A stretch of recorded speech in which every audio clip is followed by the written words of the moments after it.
Ito na may tsura. Hindi may tsura. Ang baduy.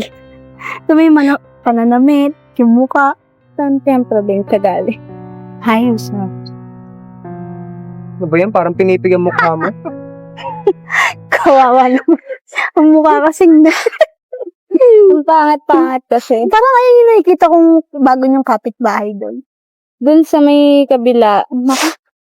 Pangit. Ang pangat pala. Kaya pala hindi nalabas lagi. Ito may itsura. Pinipig na daw. Hindi siguro nausuan ng skincare. Alokin mo. Sana nga. Alis na tayo na. Baka nahawakan pa tayo.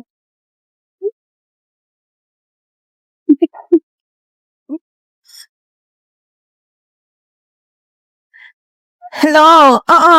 Lapit na ako dyan. Sige. Sige, mamaya na lang. Wait lang. Ba't ka naiyak, Neng?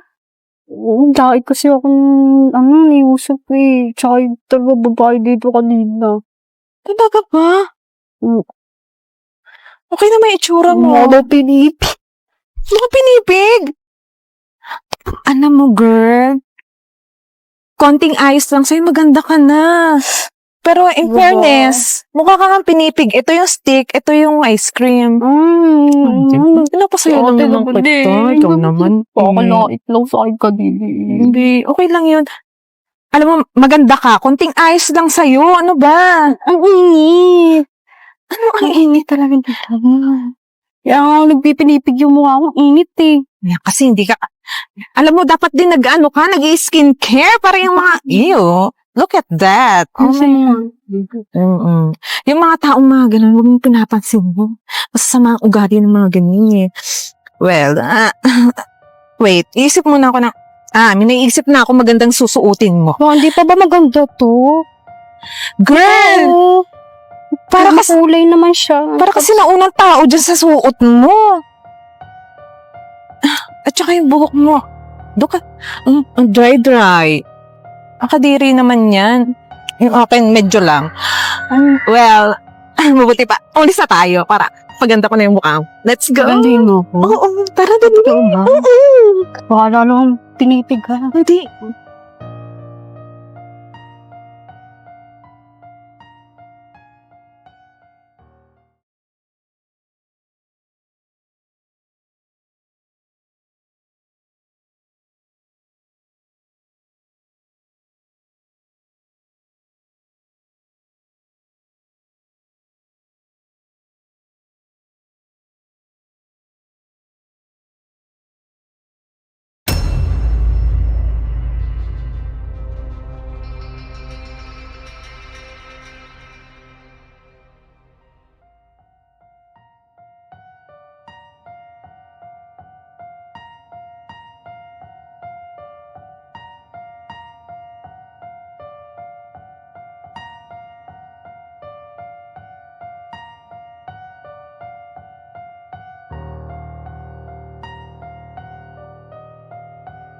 Shoot.